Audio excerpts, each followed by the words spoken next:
کشاکش سے مراد ہے کشمکش، یا اس کا دوسرا معنی ہے جھگڑا یا جھڑپ یا ہاتھا پائی آپ کہہ لیں، یعنی مطلب یہ کہ کشمکش، تذبذب۔ کشاکش کی صدائے ہاؤ ہو، صدا سے مراد کیا ہے؟ صدا سے مراد ہے آواز۔ صدائے ہاؤ ہو اس میں صفت ہے، صدائے مرکبی اضافی ہے، ہاؤ ہو، چیخ و پکار، ہاؤ ہو کہا جاتا ہے چیخ و پکار کو یا شور و غل کو۔ چیخ و پکار کی آوازوں سے اس دنیا کو پھر اللہ تعالیٰ نے بھر دیا۔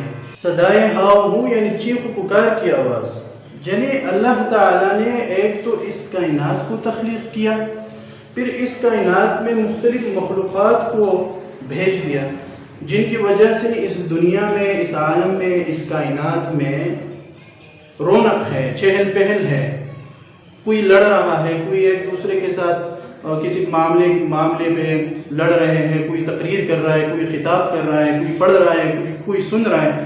مطلب یہ کہ اس کائنات کو بنانے کے بعد اللہ تعالیٰ نے مختلف چیزوں سے اس کو بھر دیا، حیوانات سے، نباتات سے، جمادات سے، انسانوں سے، تمام مخلوقات سے اللہ تعالیٰ نے اس کائنات کو بھر دیا۔ تو اس کائنات میں ایک ہاتھا پائی ہے، لیکن آپ اس کو رونق بھی کہہ سکتے ہیں، چہل پہل بھی کہہ سکتے ہیں۔ اگر یہ دنیا خالی ہوتی تو اس کا یہ جو آج جو رونق ہے، اس میں جو چہل پہل ہے، تو یہ نہ ہوتی۔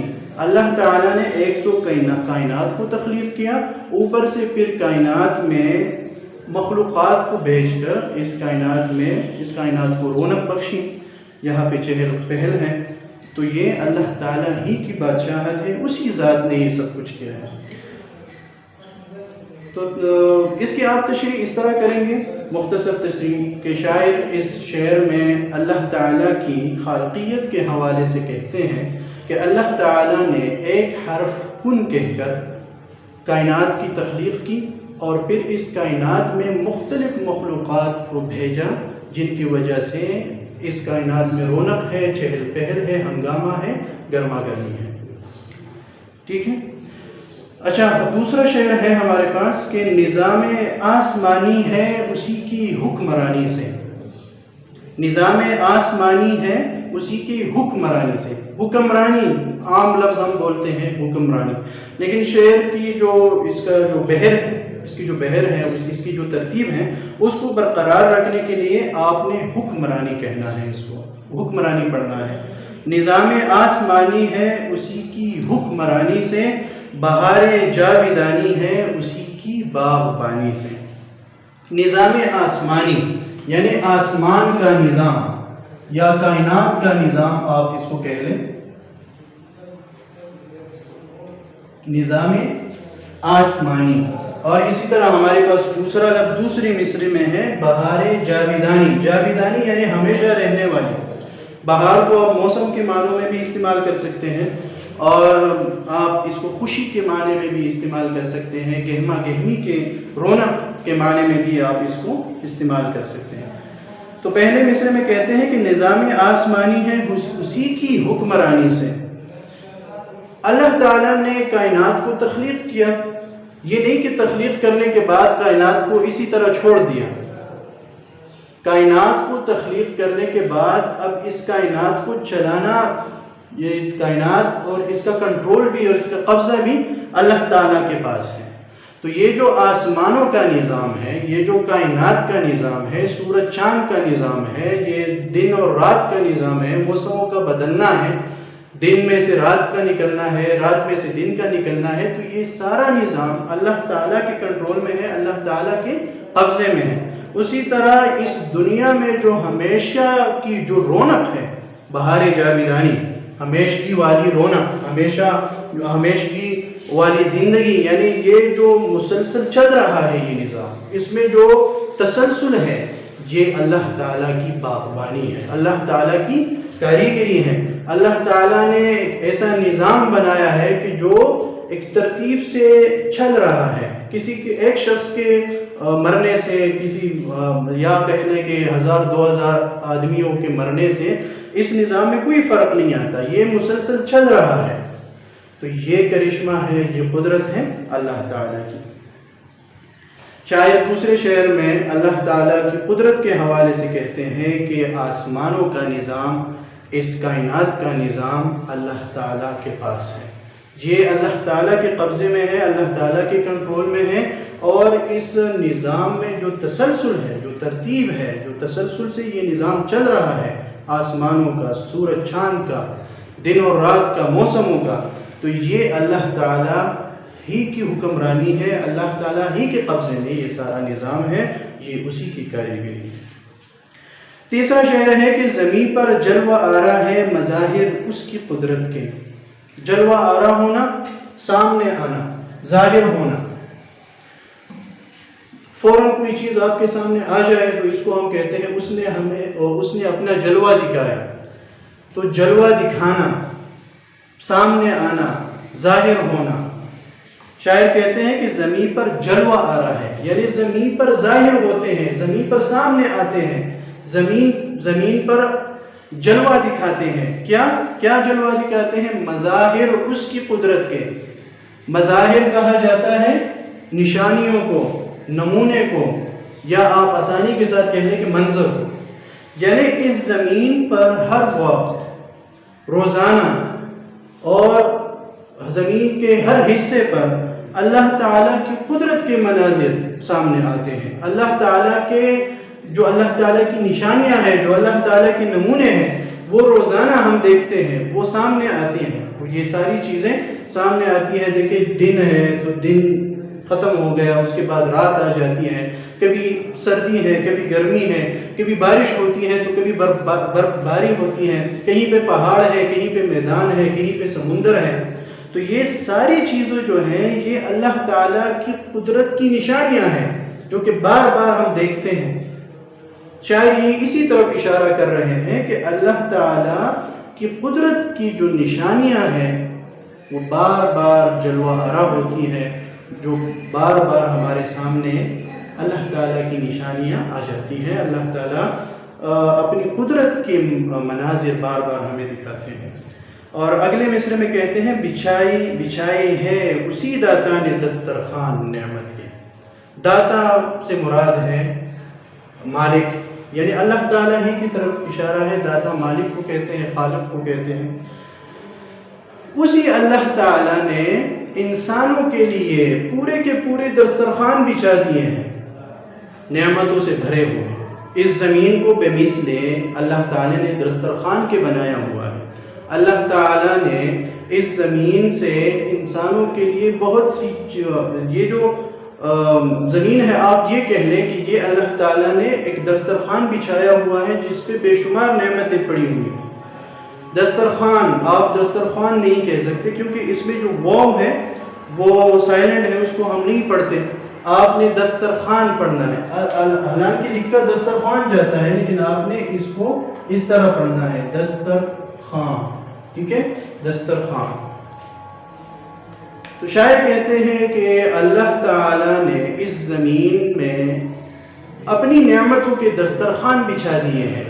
اللہ تعالیٰ کی بے شمار نعمتیں اس زمین سے ہمیں ملتی ہیں، نباتات ہیں، اسی طرح مطلب پھول پودے، درخت وغیرہ، اور اس میں جو قیمتی اشیاء ہیں، یہ سب کچھ اللہ تعالیٰ ہی نے اس میں بچھائے ہیں اپنی مخلوقات کے لیے۔ تو تیسرے شعر میں شاعر کہتے ہیں کہ اللہ تعالیٰ کی نشانیاں ہر وقت زمین پر جلوہ آرا ہوتی ہیں، ہر وقت اللہ تعالیٰ کی جو قدرت ہے اس کی نشانیاں ہم دیکھتے رہتے ہیں، اور اللہ تعالیٰ نے اس زمین میں بے شمار نعمتیں رکھی ہوئی ہیں اپنی مخلوقات کے لیے۔ اگلا شعر ہے کہ یہ سرد و گرم، خشک و تر، اجالا اور تاریکی، نظر آتی ہے سب میں شان اسی کی ذات باری کی۔ یہ سرد و گرم، یہ جو الفاظ ہیں سرد و گرم، یہ استعارے ہیں۔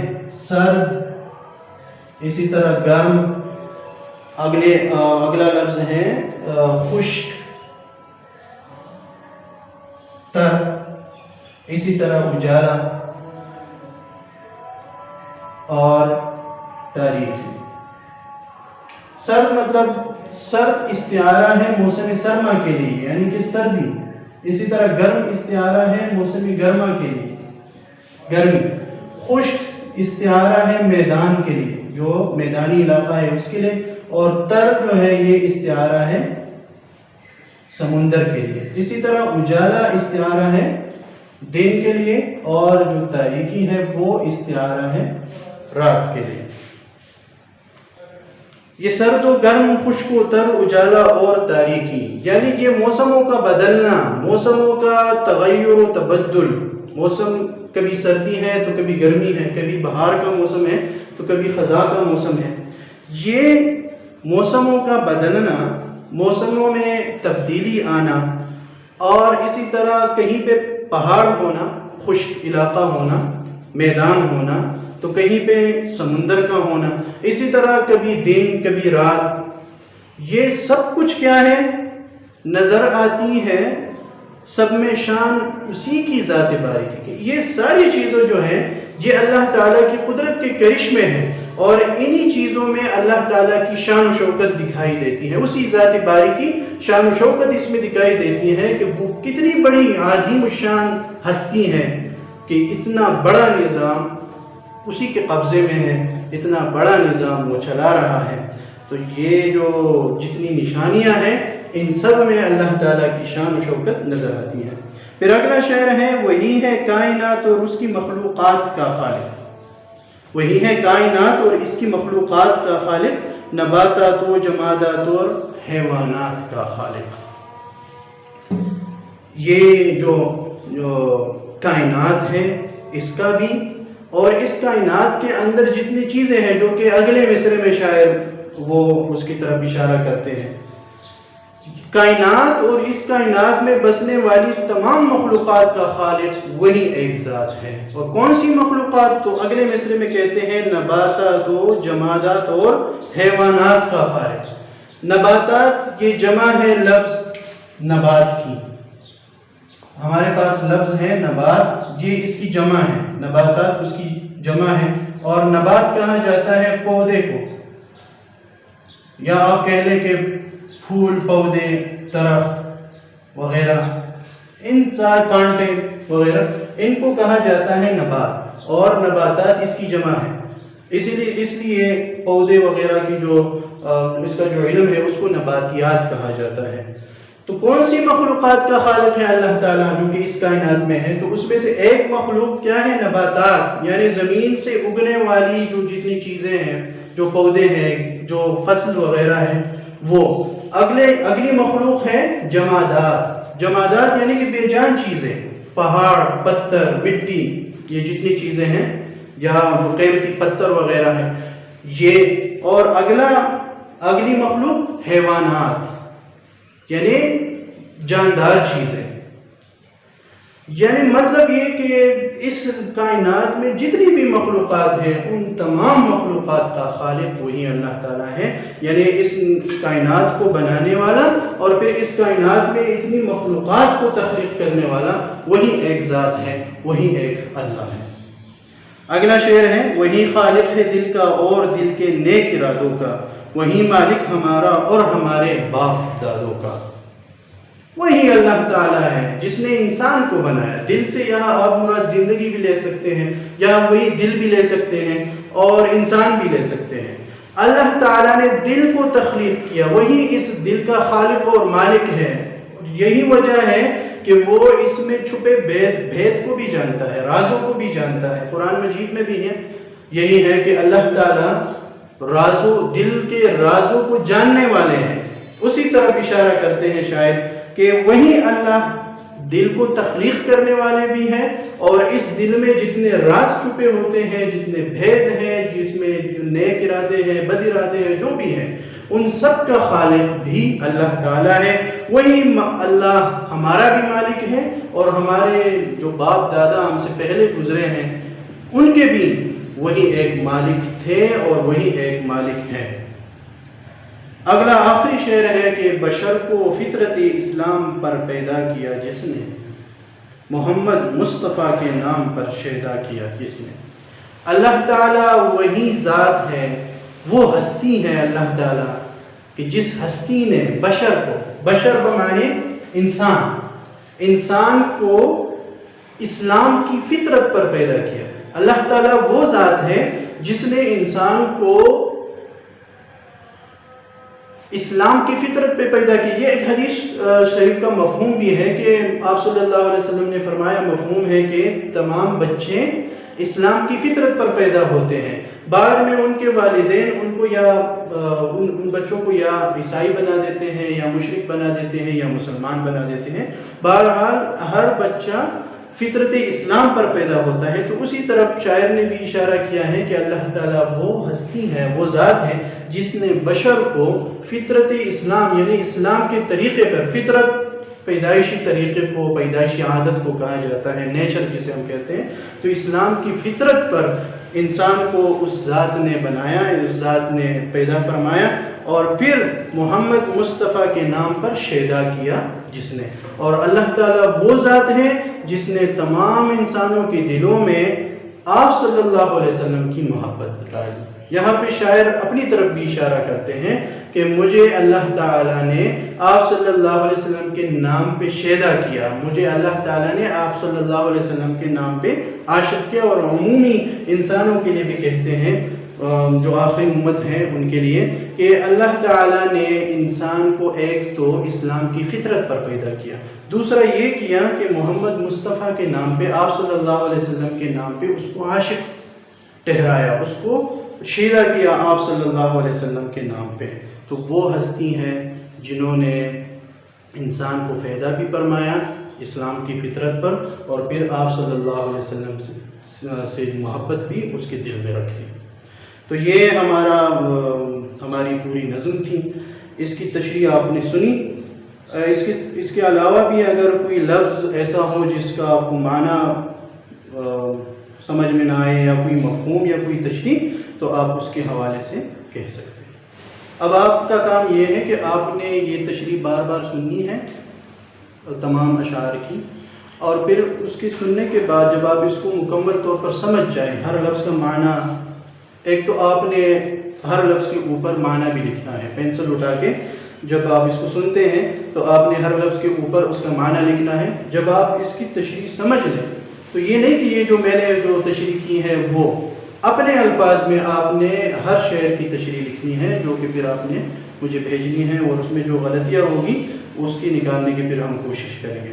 ساتھ ساتھ اس کی مشق ہے، تو مشق میں سے مختصر سوالات ہیں وہ آپ نے کرنے ہیں اپنی جو آپ کی اسکول کی نوٹ بک ہے اس میں۔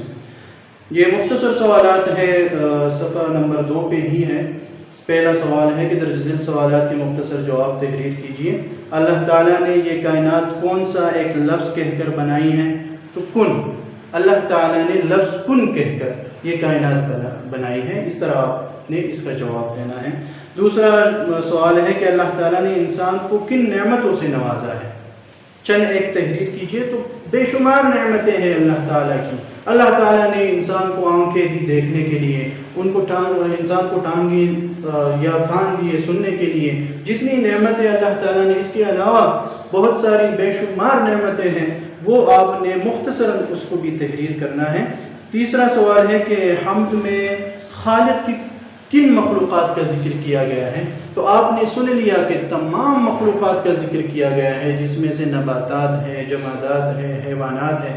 تو آپ اس کا جواب اس طرح لکھ سکتے ہیں کہ اللہ تعالیٰ حمد میں خالق کی ان مخلوقات کا ذکر کیا گیا ہے، نمبر 1 نباتات، نمبر 2 جمادات، نمبر 3 حیوانات۔ پھر مختصر اس کی آپ تشریح کریں کہ نباتات سے مراد پھول پودے درخت وغیرہ ہیں، جبکہ جمادات سے مراد غیر جاندار چیزیں ہیں جو جیسے کہ پہاڑ، پتھر، مٹی وغیرہ، اور حیوانات سے مراد جانور اور انسان جو کہ جاندار چیزیں ہیں، اس کی طرف اشارہ ہے۔